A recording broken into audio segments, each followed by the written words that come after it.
30 years ago, it was Edgar's double that walked it off for the Mariners. On this night, it's Jorge's single. Rips one to right, and the Mariners walk it off in a winner-take-all 3-2 in the bottom of the 15th. They lost game 1, 3-2 in 11. They win game 5, 3-2 in 15, onto the ALCS for the first time since 2001. And for more, let's welcome in former MLB Executive of the Year Jim Bowden and World Series champion Will Middlebrooks. My goodness, 15 innings. And Will, how about Jorge Polanco? Hit a couple of homers against Skubal to even get him here. And then the walk-off, your reaction to that drama-filled game. Well, first off, this is why I love baseball, right? Maybe not at 1 a.m., but even then, you still love it a little bit. And about the 12th inning, I'm looking around going, all right, is the offense going to do anything? Or is Seattle actually going to get a bunt down? Are they even going to put the bunt sign on at any point?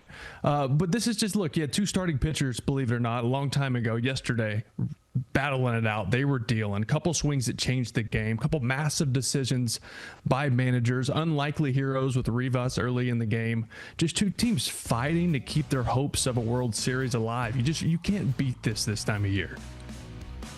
Yeah, this was one of the greatest postseason games we've ever seen, and certainly one of the longest in 15 innings. And I think what really stood out is you had two elite starters. Both probably got taken out a little bit early for me. But both managers managed such great games that they proved taking them out was the wise decision because of how good the bullpens were. We saw 7 starting pitchers in this game pitch in this game, including several doing it for the first time in their careers, including Logan Gilbert and Luis Castillo. We saw 2 elite catchers throw perfect throws for caught stealings, one by Cal Raleigh and one by Dylan Dingler.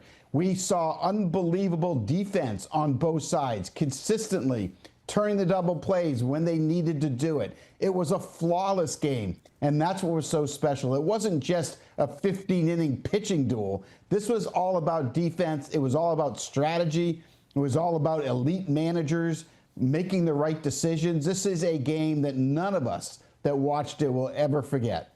The Seattle Mariners find a way to beat Tarek Skubal for the 4th time this season. And look, he's not going to get the loss, of course, but they find a way to win a game that he started. He was electric. Will, he struck out 7 in a row at one point. That's a postseason record.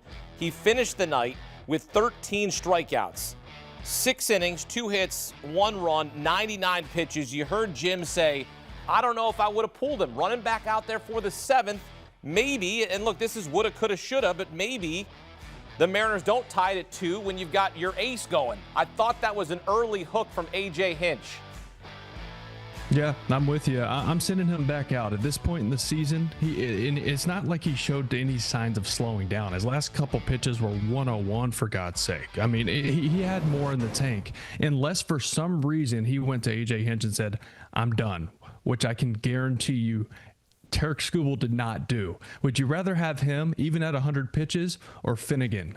I'm getting him through that 7th inning, and then I'm turning the ball over to Will Vest to get me 6 outs to get me to the end of the finish, to get me to the finish line. I was a little stunned in that moment there, Jim, when he did not come out for the 7th. But look, this is baseball sometimes, and you're looking at matchups, and you're looking at who can get you to the next inning, and you're going to rely on a guy like Kyle Finnegan. They traded for him at the deadline. Like, this is no slouch. This is a solid closer to come in and get you a couple outs, and he did not. And Leo Rivas, I mean, look, Jim, this was first it was announced that Dom Canzone was going to pinch hit. So it wasn't even going to be Leo Rivas, and then Rivas becomes the pinch hitter, and on his birthday, Jim, he ties up the game. It's these unlikely heroes in October. Yeah, but it was also, let's give the credit to Dan Wilson, the manager, who sat there and was willing to take that gamble, was willing to counter the move that A.J. Hinch made. I mean, you don't play 15 innings. You don't win that game if Dan Wilson doesn't pull the trigger and make that decision on a guy that's never had a postseason at bat, and the first swing he has ties the game up 2-2. And that's what we saw with these managers the whole day. And, you know, we talked about Skubal maybe coming out early. I think he did because it's an elimination game. and you don't want to be eliminated and leave something on the table. You know, he certainly could have gone one more inning for me, but I also thought they took George Kirby out too early. I understood the situation. Baez had doubled.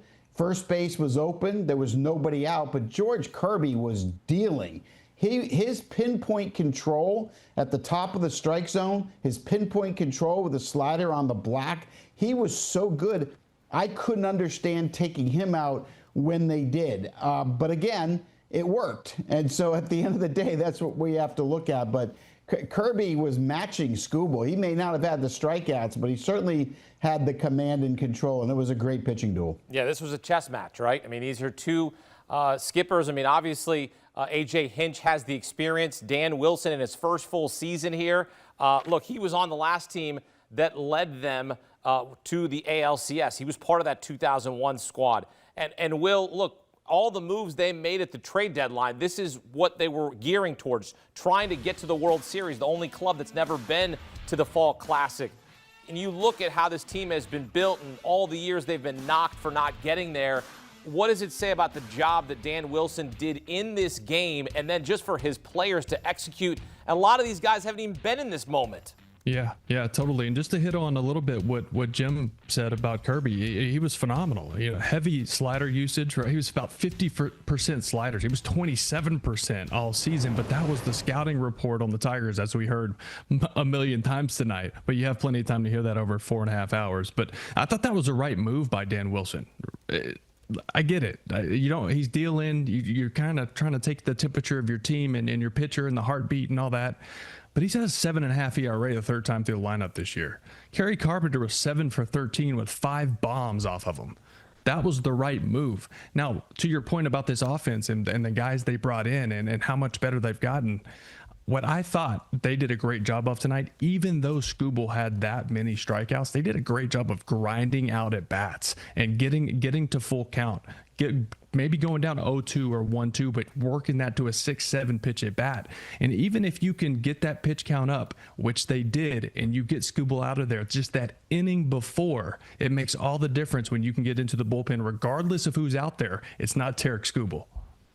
And let's talk about the two hitters we haven't talked about. Kerry Carpenter was on base 6 times in this game, including that huge home run he hit for the Tigers that gave him that 2-1 lead. And let's not forget about Josh Naylor and the 3 hits he had in the game. Both of those guys delivering big. And you mentioned the moves at the trade deadline. That trade for Josh Naylor, a difference maker. And how about Eugenio Suarez at third base on that play to the plate to nail that runner in extra innings? That was a huge play there by Suarez. The ball hit right at him, but he went exactly like he had to, an accurate throw which he had to make, and they got him at the plate. That was huge. But, you know, Naylor and Carpenter had huge games tonight.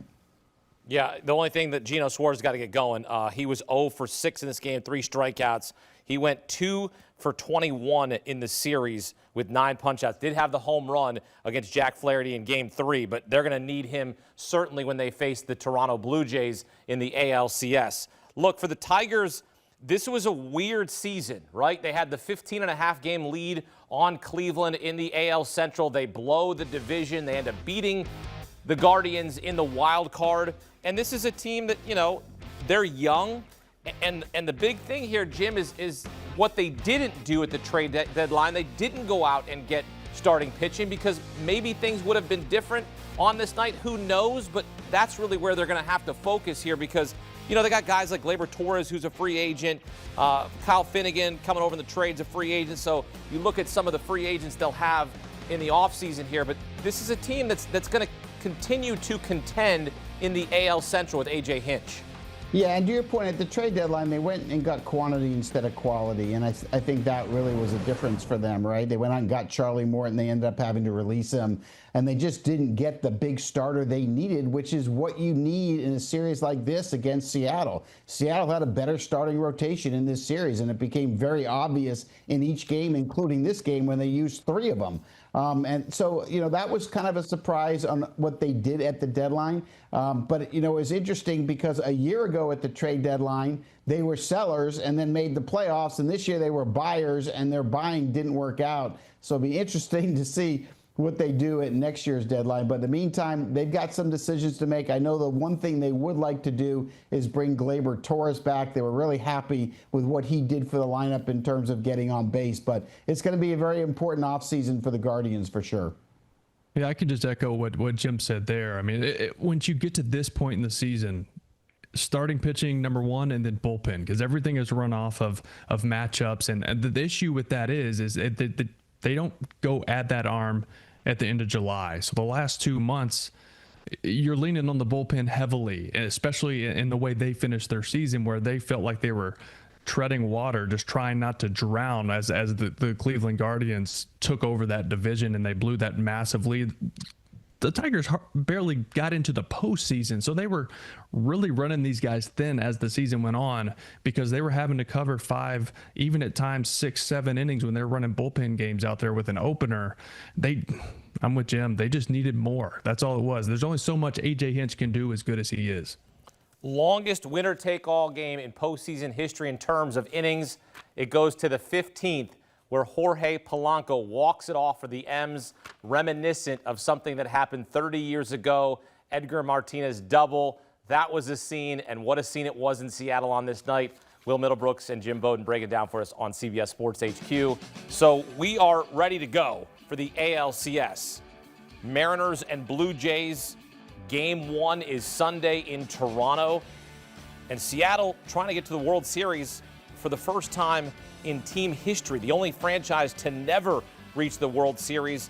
Game 1, Sunday in Toronto.